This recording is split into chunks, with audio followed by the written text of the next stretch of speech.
So today we will discuss this real numbers. Real number होते क्या है, ठीक है। तो हम बेसिकली कौन से नंबर्स को जानते हैं? हम तो इन नंबर्स को जानते हैं, 1 को जानते हैं, 2 को जानते हैं, 3 को जानते हैं, 4 को जानते हैं। तो ये बेसिकली जो नंबर होते हैं 1 2 3 4 और कहां तक चलते चले जाए, इनफाइनाइट इनफाइनाइट टाइम्स आप काउंट करते जाइए, इनकी तो कोई लिमिट है नहीं। ये जो नंबर्स हैं ये नंबर्स कहलाते हैं काउंटिंग नंबर्स। कौन से नंबर कहलाते हैं? ये काउंटिंग नंबर्स कहलाते हैं। और इन्हीं को हम नेचुरल नंबर्स भी कहते हैं। इन्हीं को हम क्या कहते हैं? नेचुरल नंबर्स भी कहते हैं। अगर इन नेचुरल नंबर्स के साथ साथ आप जीरो और जोड़ दीजिए, यानी इनके साथ 1 से लेकर और इंफिनिटी तक जो आप ये काउंट कर रहे हैं, इनमें आप जीरो और लिख लीजिए, तो ये बेसिकली क्या हो जाएगा, ये होल नंबर बन जाएंगे। यानी अगर मैं कहूं व्हाट इज नेचुरल नंबर,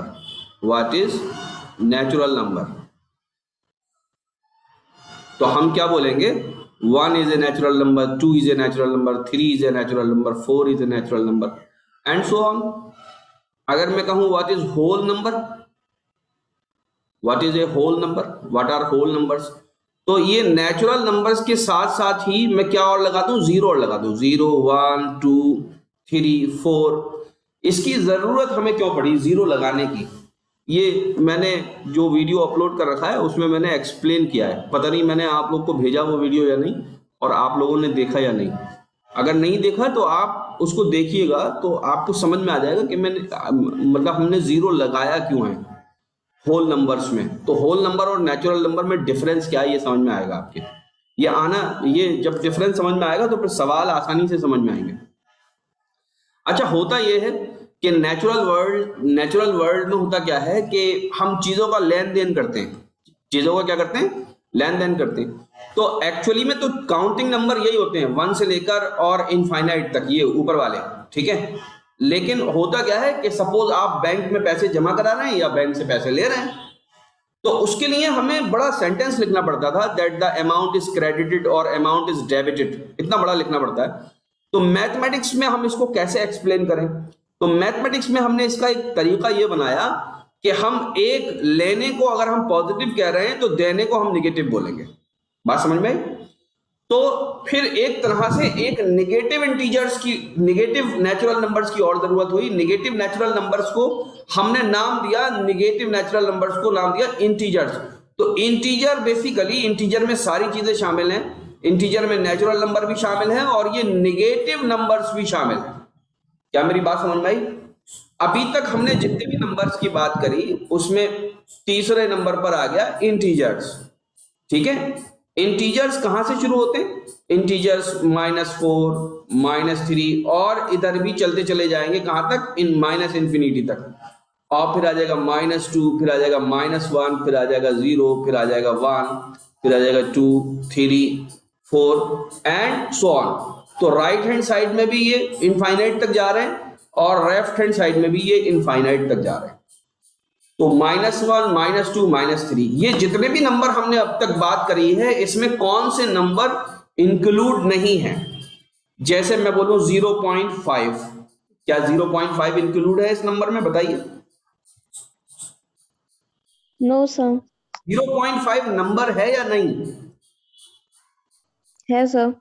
हाँ, नंबर तो है ये, लेकिन इंक्लूड नहीं है, ये इनमें नहीं है जो अभी तक बात करी है। नेचुरल, ना तो ये नेचुरल नंबर है, ना होल नंबर है, ना इंटीजर है।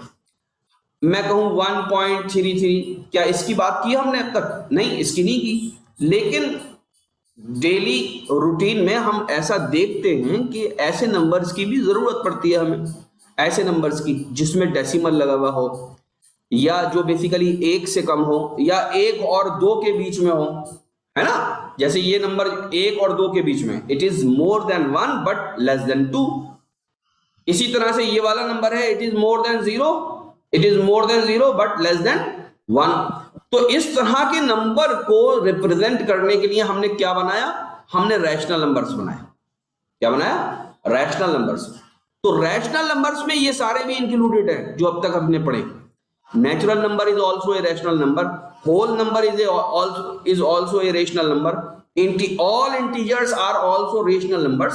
At the same time, the numbers which left out from these three integers, whole numbers and natural number will be included in another category which are only rational number but neither the integer nor whole and natural number. Are you getting the point? जो numbers ना तो integers में आ रहे थे, ना whole number में आ रहे थे, ना नेचुरल नंबर में आ रहे थे, लेकिन नंबर थे, डेली लाइफ में हमें उनकी जरूरत पड़ रही थी, उन सारे नंबर्स को हमने एक अलग कैटेगरी में रखा, उनको अलग से हम जानते हैं रैशनल नंबर्स. दो natural numbers are also rational number. These natural number are also rational number. Whole numbers are also rational number. Integers, all integers are also rational numbers. So the numbers which are left out from these three categories which we have discussed are taken in another category known as rational numbers. बात समझ में आ गई? ठीक है, तो एक हमने कैटेगरी बना दी रेशनल नंबर. ये सारे नंबर, जितने नंबर की हमने बात करी है अब तक, ये सारे ही नंबर, इन सारे नंबर्स को हम नंबर लाइन पर रिप्रेजेंट कर सकते हैं. नंबर लाइन पर रिप्रेजेंट कर सकते हैं. यस, ठीक है, ये बात याद रखिएगा, कंपटीशन के अंदर ये बात पूछी जाती है. इसके अलावा कुछ नंबर और भी हैं, जैसे एक नंबर है ई. ये जब हायर क्लासेस में आप आएंगे तो आपकी इससे मतलब ये है कि आप इससे इसको समझेंगे. अभी खाली ये समझ लीजिए कि दो नंबर ऐसे हैं जो रियल नंबर तो हैं लेकिन रेशनल नंबर्स नहीं है. याद रखिएगा, आपको एक बहुत खास बात बताऊंगा अभी, इसको मिटा देता हूं. एक तो ये पाई और एक ये ई, ये दोनों रियल नंबर्स तो हैं लेकिन रेशनल नंबर्स नहीं है. जैसे हम पाई को बोलते हैं, pi is equal to 22/7 and pi sometimes also written as 3.142857 and so on. ठीक है, अच्छा ये बताइए इसमें कौन सी चीज ज्यादा सही है? ये ज्यादा सही है, पहली वाली ज्यादा सही है, या दूसरी वाली ज्यादा सही है?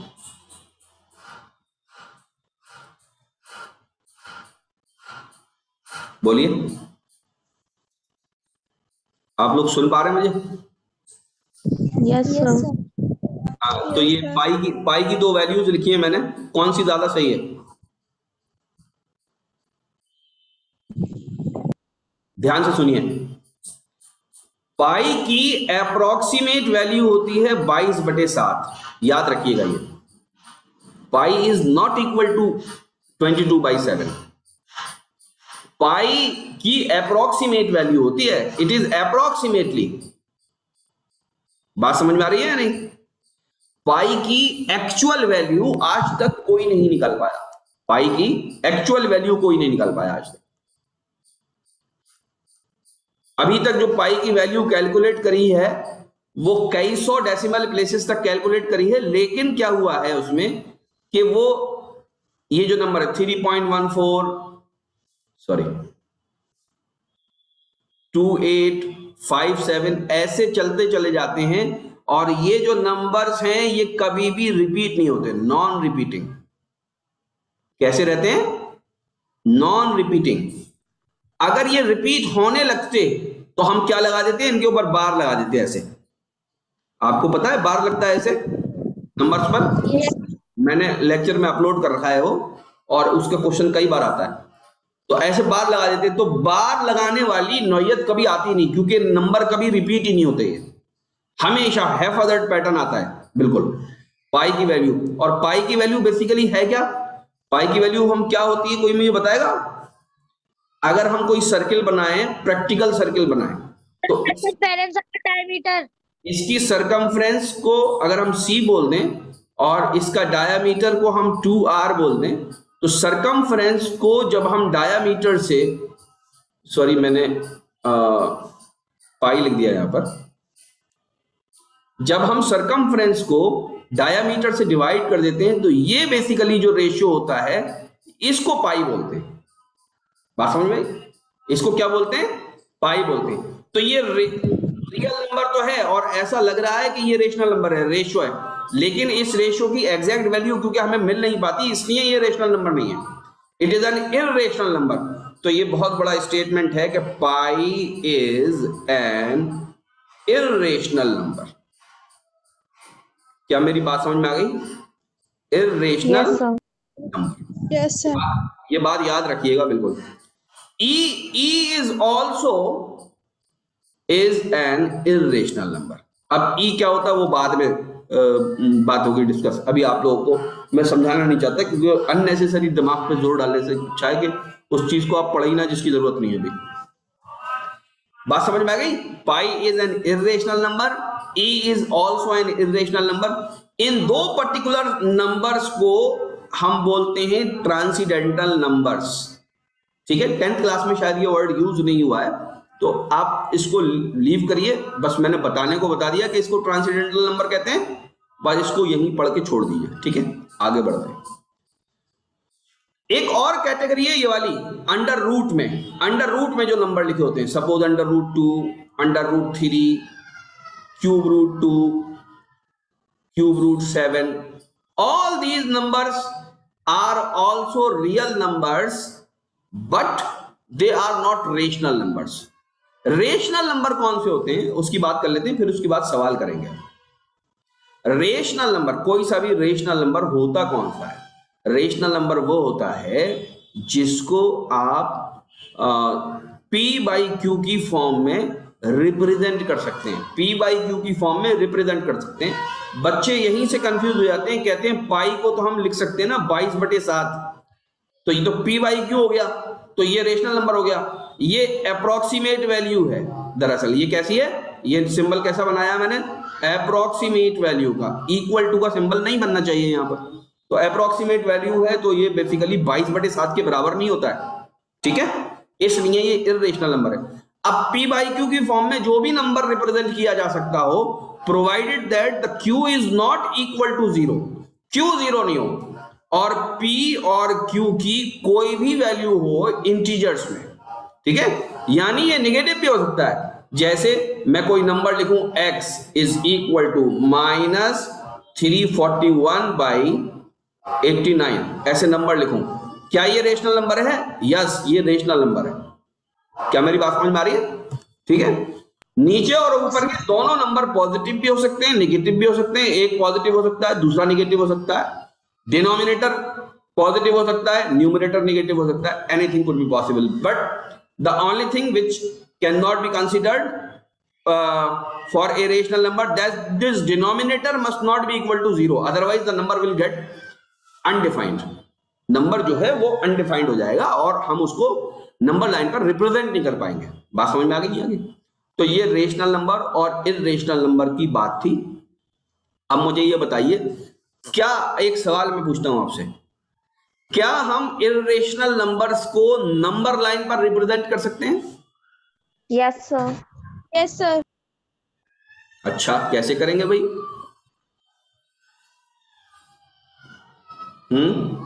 तो उसका एक पूरा प्रोसेस होता है ट्रायंगल बनवा के। ठीक है, किसने बताई ये बात मुझे? सब भूमिका अच्छा, और बताइए भूमिका भाई। चौधरी। आलिया, अहमद, बताइए बेटा। हम इसको नंबर लाइन पर रिप्रेजेंट कर सकते हैं?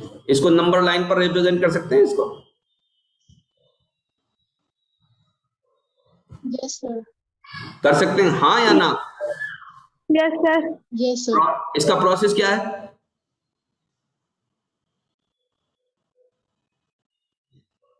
भूमिका चौधरी ने तो बता दिया। राइट एंगल ट्रायंगल में एक्सप्रेस कर। सर पाइथागोरस थ्योरम यूज करके बनाते हैं, रिप्रेजेंट करते हैं। गुड। अच्छा, और लोग भी बताएं मुझे, सबसे आता है या नहीं आता ये? मदीहा फातिमा, बेटा बताइए, आपको आता है ये? क्या मैं पूछ रहा हूं ये समझ में आ रहा है? Yes sir. तो आपको आता है इसका जवाब? Yes sir. क्या जवाब है बताइए? सर इसको ट्रायंगल बना के करना पड़ता है पाइथागोरस थ्योरम के थ्रू। ठीक, नाज बेटा आप बताइए।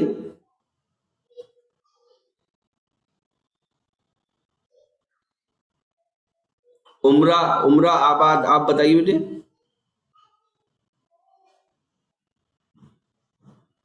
हादिया, हादिया खुर्शीद, आप बताइए बेटे। सर इसको नंबर लाइन पे जो है पहले नंबर लाइन बना के फिर ट्रायंगल की तरह बनाना होता है, फिर जहाँ वो ठीक मैच करता है वहीं पे वो पॉइंट होता है रूट ठीक है, ठीक है, बिल्कुल सही। आप लोगों ने सबने सही बताया, एक दो लोगों ने नहीं बताया, मैं जानता नहीं कि पता नहीं वो जानते हैं या नहीं, तो इसलिए मैं एक बार एक्सरसाइज कर लेता हूं। Suppose this is a number line, यहां पर 0, for example we want to represent √2 on number line. So how do we represent, कि हम 1 को चूज कर लेंगे और हम 2 को चूज कर लेंगे, ठीक है। तो √2 किसके बराबर होता है, it is approximately equal to 1.414, okay, और आगे भी ये चलता चला जाएगा। तो हम क्या करेंगे, यहां से 1 लेंगे इसको, ठीक है, और इस 1 के ऊपर एक 1 और ले लेंगे, इस 1 के ऊपर एक 1 और ले लेंगे वर्टिकल एक्सिस पे, ये भी 1 के बराबर रहेगा। तो ये जो आपके हाइपोटेन्यूज है, suppose let it be A B and C, ये जो ए बी है, ए बी 1 के बराबर है, A B is equal to 1 and BC is also equal to 1 as we have chosen, AB is equal to 1। तो AC किसके बराबर हो जाएगी, AC बराबर हो जाएगी 1 का स्क्वायर प्लस 1 का स्क्वायर का under root is equal to √2, okay. तो ये √2 आ गया। तो ये हम स्केल के अंदर जो हमारे पास स्केल के अंदर हम नाप सकते हैं इसको, ये 1.414 होगा या √2 होगा। तो स्केल की लाइन के ऊपर तो ये नहीं आएगा, लेकिन फिजिकल नाप सकते हैं, हम फिजिकली नाप सकते हैं इसको। हम किसके अंदर, कंपास के अंदर फीड कर सकते हैं, और कंपास के अंदर फीड करके हम क्या करेंगे, यहां पर इसको यूं घुमा देंगे। बात समझ में या नहीं, जो ये जो वैल्यू होगी AC की, वही बेसिकली यहां से लेकर यहां तक की वैल्यू होगी AC की। आई होप अगर किसी ने अभी तक जवाब नहीं दिया है और उसको नहीं आता है तो ये समझ में आ गया होगा, ओके। तो आप लोगों ने ये पढ़ रखा है, किसने पढ़ाया आप लोगों को, स्कूल में पढ़ाया किसी ने? Yes sir. Yes sir. School में क्लासेस चल रही हैं आप लोगों की? Yes sir. Yes sir. अच्छा, तो हमने थोड़ा सा नंबर सिस्टम की बात करी है अभी, अब हम क्वेश्चंस करेंगे। और मैं प्रीफर ये करूंगा कि एनसीईआरटी और आरडी शर्मा दोनों के क्वेश्चन में कराऊं। आज मैंने आरडी शर्मा की किताब निकाली है, तो उसके कुछ क्वेश्चंस मैंने लिख लिए जो मैं कराना चाह रहा था शुरू में। तो ये पहला क्वेश्चन है, prove that the product of two consecutive positive integers is divisible by 2। two consecutive positive integers, सबसे पहले तो इंटीजर्स की बात हो रही है, तो इसका मतलब हम 1.5 की बात नहीं करेंगे, हम 2.9 की बात नहीं करेंगे। बात समझ में आ रही है? हम -37 की बात नहीं करेंगे, क्योंकि बात हो रही है पॉजिटिव और बात हो रही है इंटीजर्स की। तो हम पूरा पूरा नंबर लेंगे, है ना, हम लेंगे 6, हम लेंगे 18, हम लेंगे 21, हम लेंगे 37। बात समझ में आ रही है? तो 0 से बड़ा नंबर लेंगे, यानी 1 से लेकर 1 2 3 एंड सो ऑन, कोई सा भी नंबर हो सकता है जिसकी यहां पर बात हो रही होगी। Prove that the product of two consecutive. अब ये जो कॉन्जिक्यूटिव है इसका क्या मतलब है? कॉन्जिक्यूटिव है, अगर हमने 21 पहला नंबर ले लिया तो दूसरा नंबर 22 होना चाहिए। पहला नंबर हमने 37 ले लिया तो दूसरा नंबर 38 होना चाहिए, क्योंकि कॉन्जिक्यूटिव होना चाहिए, दोनों बराबर बराबर होने चाहिए। तो या तो आप 37 लीजिए तो 38 आएगा, या आप 36 लेना चाहते हैं तो पहला 36 लीजिए, दूसरा 37 आ जाएगा। क्या मेरी बात सही है? ठीक है। Yes sir. तो इसका सॉल्यूशन हम कैसे करेंगे? सॉल्यूशन आता है कितने लोगों से?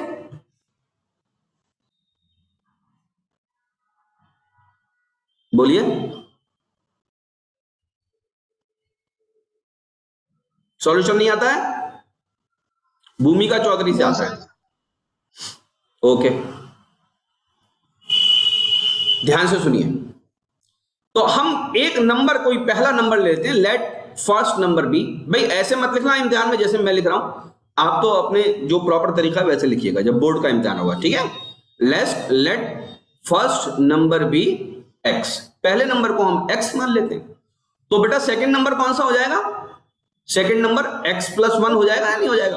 पहला नंबर 17 है तो दूसरा 18 होगा, पहला 19 है तो दूसरा 20 होगा, पहला 105 है तो दूसरा 106 होगा, राइट। तो दूसरा नंबर एक ज्यादा होगा उससे, ठीक है। तो एक x है तो दूसरा x+1 होगा। Prove that the product of two consecutive positive integers is divisible by 2।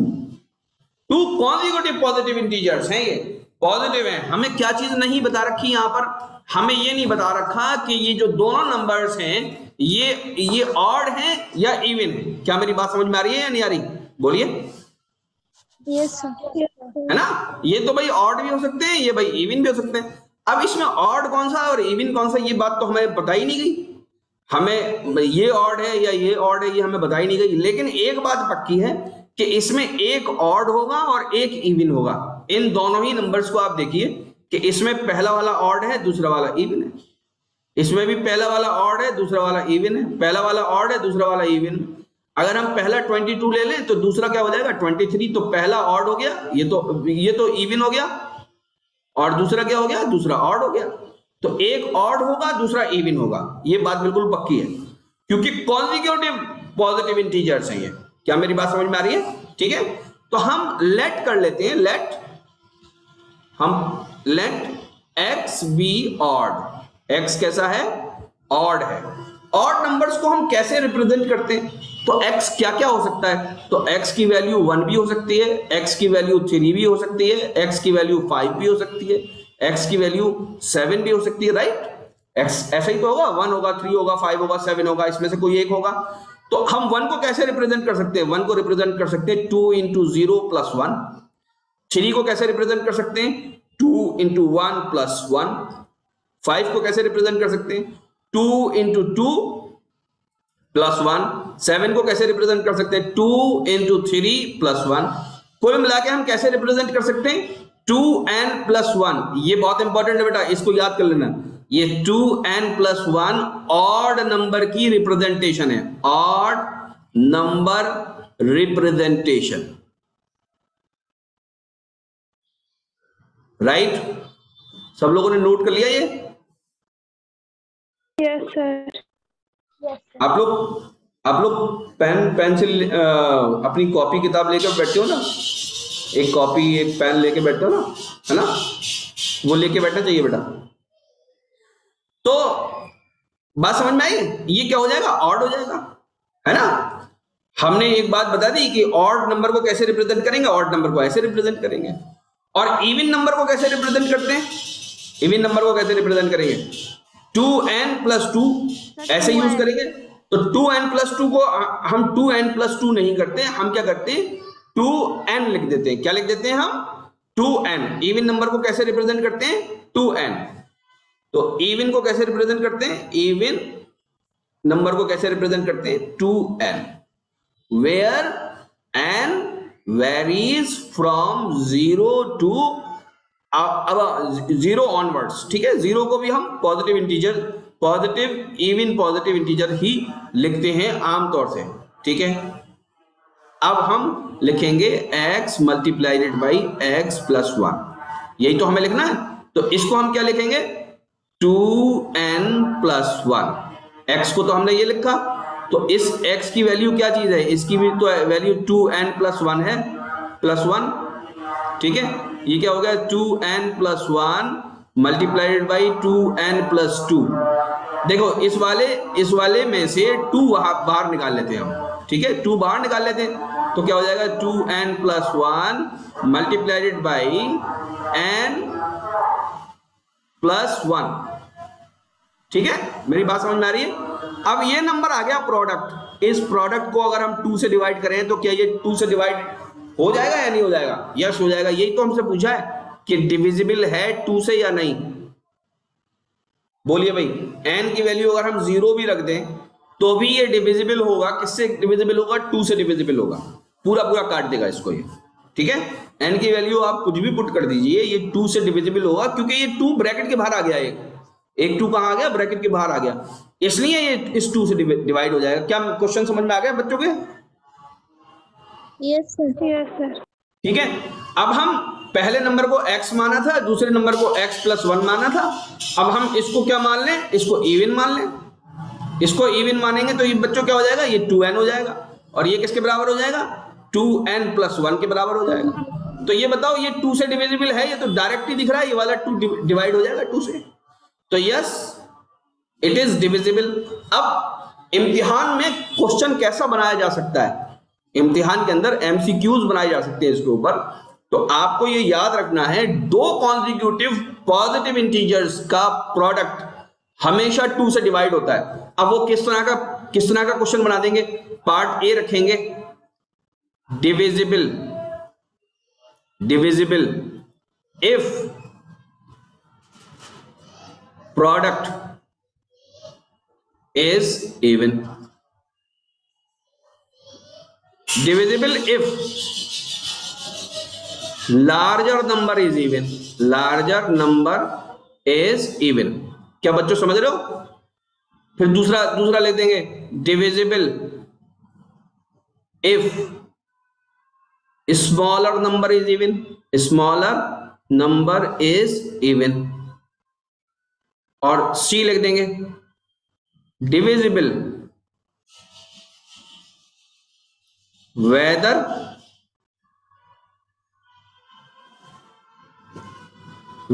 even or odd, smaller लिख देंगे whether smaller, even or odd, और डी लिख देंगे none of these। तो आंसर क्या हो जाएगा इसका बच्चों बताइए? ऑप्शन सी आंसर हो जाएगा। तो ये जो हम सवाल करते हैं इन्हीं के ऊपर क्या होता है कि इन्हीं के ऊपर एमसीक्यूज बन जाते हैं। कंसेप्ट अगर क्लियर होता है सवाल का तो हम ना तो सिर्फ बोर्ड में कर देते हैं बल्कि उनको एमसीक्यूज में भी हल कर देते हैं। क्या मेरी बात समझ में आ रही है? तो ये बात याद रखना है कि दो कॉन्जिक्यूटिव पॉजिटिव इंटीजर्स का प्रोडक्ट हमेशा 2 से डिविजिबल होता है। ठीक है, आगे बढ़ते हैं। ये क्वेश्चन नंबर 2 है, if A and B are two odd, ये गिवन है, odd positive integers such that A is greater than B, then prove that one of them prove that one of two numbers a plus b by 2 and a minus b by 2 is odd and other is even। एक odd हो जाएगा दूसरा even हो जाएगा। Given क्या दे रखा है? odd positive integer। तो a बड़ा है और b छोटा है तो let b is equal to 2n plus 1, okay, and a is equal to 2n plus 3, let, ऐसा हो सकता है। ठीक है, तो अब a प्लस बी बाई 2 हम ये करते हैं। ठीक है, हमको गिवन क्या था? a is greater than b, a plus B by 2 हम कर देते हैं। तो ये हो जाएगा 2n plus 1 plus 2n plus 3 divided by 2 is equal to 4n plus 4 divided by 2 is equal to 2n plus 2 is equal to 2 को हम कॉमन ले लेते हैं n प्लस 1। तो ये n प्लस 1 क्या हो जाएगा? ये तो ऑड हो गया, ऑड को हमने 2 से मल्टीप्लाई कर दिया तो ये पूरा कैसा आ गया? पूरा आ गया इवन। ठीक है, बात समझ में आ गई?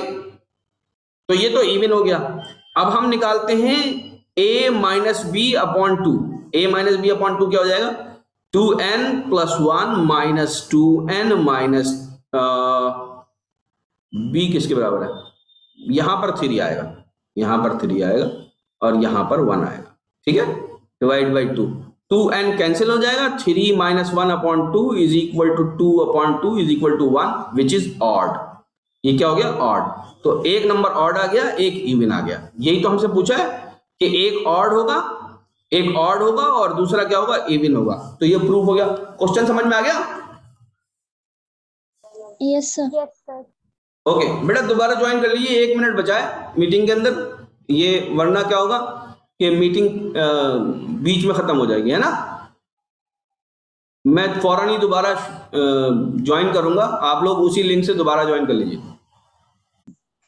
Okay, so it is question number 3 for today's lecture. Prove that the square of any positive integer of the form 5q plus 1 is of the same form. ये क्वेश्चन आ चुका है सीबीएसई के अंदर पहले।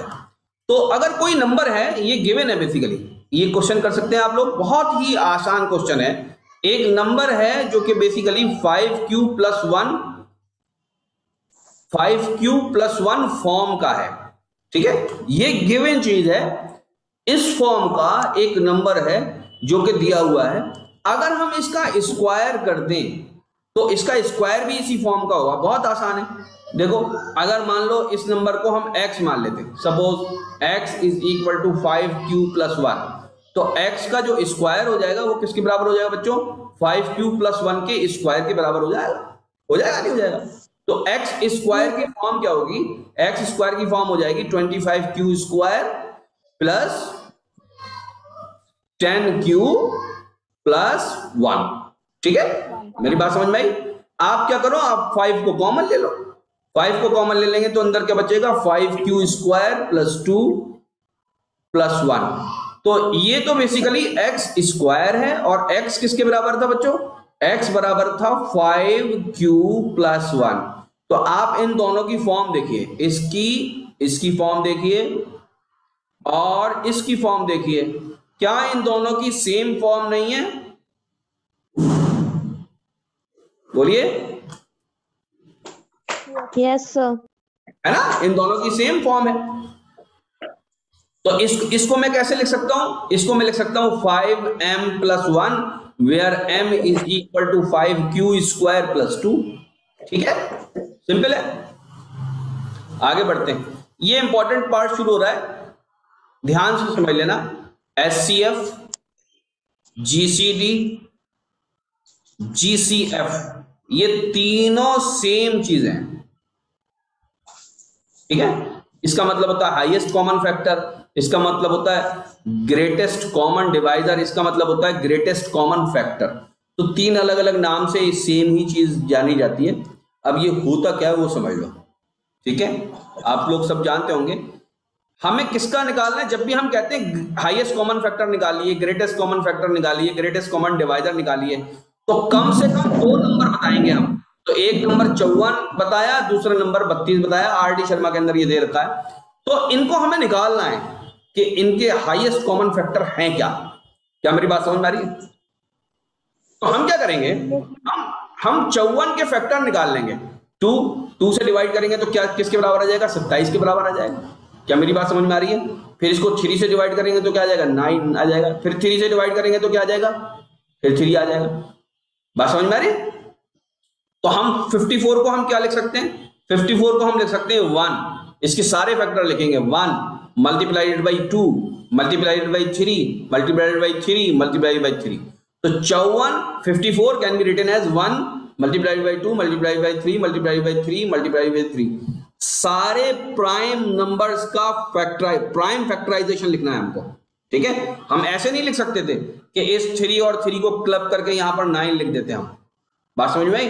तो हमको 3 into 3 लिखना है। सारे हमें कौन से नंबर यूज करने हैं? प्राइम नंबर यूज करने। And this kind of factorisation is known as prime factorisation. ये कौन सा फैक्टराइजेशन कहलाता है? Prime factorisation. ठीक है, इसी तरह से हम 32 के फैक्टर्स कर लेंगे। 2 से डिवाइड करेंगे 16 आ जाएगा, 2 से डिवाइड करेंगे 8 आ जाएगा, 2 से करेंगे 4 आ जाएगा, 2 से करेंगे 2 आ जाएगा। ये हो गए, कितनी बार हो गए? कितने हो गए? 5 हो गए। तो हम 32 को लिख सकते हैं 1 भी लिखेंगे 2 into 2 into 2 into 2 into 2। ठीक है, बात समझ में आई? अब इसका नाम देखिए, हाईएस्ट कॉमन फैक्टर। हाईएस्ट सबसे बड़ा, कॉमन जो कि कॉमन भी हो, दोनों के अंदर क्या चीज हो? कॉमन हो। हाँ हेलो, हाँ वालेकुम सलाम जी। हाँ मैं जावेद भाई बोल रहा हूँ अलीगढ़ से। हाँ गलत लग गया।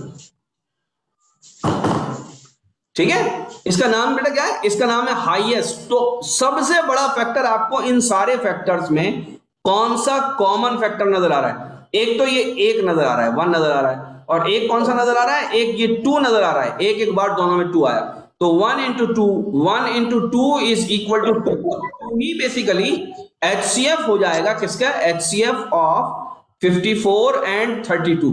ये तो बेटा बेसिक बात है। ये क्या चीज है? बेसिक बात। ऐसे ही हमेशा HCF निकाला जाता है, ये एक बेसिक बात है। आप इन सब का HCF खुद निकालेंगे, ये आपका होमवर्क है। ठीक है, ये क्या चीज है? आपका होमवर्क है। अब मेरे पास क्योंकि कम टाइम है इसलिए मैं आपको ये मेन क्वेश्चन बताऊंगा, ये इंपॉर्टेंट क्वेश्चन। HCF निकालना है इस क्वेश्चन में भी हमें। लेकिन हमें क्या ये चीज यूज करनी है, यूक्लिड्स डिवीजन एल्गोरिथम यूज करना है। यूक्लिड्स डिवीजन एल्गोरिथम कितने लोगों को आता है? क्या यूज करना है? Euclid's division algorithm. भूमिका चौधरी माशाल्लाह, देखिए इस बच्ची ने हमको 2 जवाब दिए बिल्कुल क्लियर। अच्छा, एक और हाथ उठाया है, एमन को भी आता है, बहुत अच्छी बात। और कैसे कैसे आता है भाई? हाथ तो उठाई दो सब, झूठे को तो हाथ उठाया जा सकता। 3 उठ गए, चलो बहुत अच्छी बात है। यूक्लिड्स डिवीजन एल्गोरिथम हम यूज क्यों करते हैं, कहां करते हैं, ये समझ लिए। फॉर एग्जाम्पल ऐसे नंबर दिए हुए हैं, ओके, ऐसे नंबर दिए हुए हैं। फॉर एग्जाम्पल ये देखिए आप, ये 2 नंबर्स को देखिए, ये कितना बड़ा नंबर है। अगर इसके हम डिवीजन निकालने बैठे तो हमें टाइम लगेगा बहुत ज्यादा, बात समझ में आई? तो इसका तरीका हमें यूक्लिड्स ने ये दिया कि जो बड़ा नंबर है उससे छोटे नंबर को डिवाइड कर दिए। जैसे मैं सबसे पहले कौन सा सवाल करता हूं, मैं पहला वाला करता हूं, और शायद मैं पहला ही कर पाऊंगा, इतना ही टाइम है, ठीक है। तो इन दोनों में से बड़ा कौन सा है? 963 है। इसको मैं किससे डिवाइड कर दूं? इसको मैं डिवाइड करूंगा 657। इन्हीं दोनों का तो मुझे जीसीडी निकालना है, ठीक है। तो कितनी बार जाएगा? एक ही बार जाएगा बस, 657। क्या मेरी बात समझ में आ रही है? 963 में से 657 घटेगा तो भैया क्या बचेगा? 306 बचेगा, यही तो बचेगा, ठीक है। अब ये क्या चीज आ गई? ये मेरे पास रिमाइंडर आ गया। क्या चीज आ गई? रिमाइंडर आ गया। अब इस रिमाइंडर से मैं जो ये डिवाइजर था 657, इसको यहां पर लिख लूं। 657 को 306 से मैं क्या करूं? डिवाइड करूं। तो ये कितनी बार जाएगा? ये 2 बार चला जाएगा। यहां पर ये हो जाएगा 612। 612 को जब हम माइनस करेंगे तो आ जाएगा 45। यहां पर हम माइनस कर रहे हैं, ठीक है, यहां पर हम क्या कर रहे हैं? माइनस कर रहे हैं 45। अब ये जो मेरे पास रिमाइंडर बचा हुआ था 306, इसको मैं कहां रख लूंगा? इसको मैं यहां पर रख लूंगा 306। ये एक तरीका है। अब 306 को मैं किससे डिवाइड करूंगा? मैं 45 से डिवाइड करूंगा। 306 को मैं 45 से डिवाइड कर सकता हूं 6 टाइम्स। तो यहां पर आंसर आ जाएगा 270। 270, यहां कितना बचेगा? 36 बचेगा। 36, अब मैं क्या रखूं? यहां पर 45 रखूं। 45, ये जो रिमाइंडर बचा हुआ था, ये जितने रिमाइंडर बचते चले जा रहे हैं इनको मैं क्या बनाता चला जाऊंगा? इनको मैं न्यूमरेटर बनाता चला जाऊंगा, और डिनोमिनेटर में किसको बनाता चला जाऊंगा? बोलिए, जो लास्ट रिमाइंडर है। तो सारा खेल किस किस चीज का बचा हुआ है? रिमाइंडर का बचा हुआ है। रिमाइंडर को ही हमें बार बार एल्गोरिथम के जरिए, मतलब बार हमें क्या करते रहना है? डिवाइड करते रहना है। यही बेसिकली एल्गोरिथम कहलाता है इस वाले केस के अंदर। तो ये कितनी बार जाएगा? ये एक ही बार जाएगा 36। यहां पर कितना बच जाएगा भाई? 9 बच जाएगा।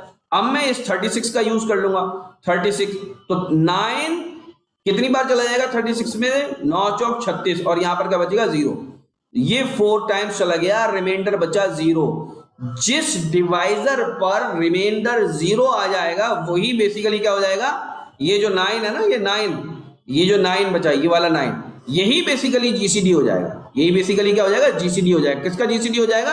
ये 657, 657 और 963 इनका जो जीसीडी होगा वो बेसिकली क्या होगा? जो लास्ट डिवाइजर होगा जिस पर रिमाइंडर 0 आ रहा होगा वही बेसिकली क्या हो जाएगा? जीसीडी हो जाएगा। और ये एक बहुत छोटा सा प्रोसेस है, इसको हम कर सकते हैं। आई होप आपके समझ में आ गया हो। किसी के नहीं समझ में आया हो तो वो हैंड रेस कर सकता है। बाकी के ये तीनों आप लोग करेंगे होमवर्क में, करिए इसको आप, ठीक है। समझ में आया बच्चों? Yes sir.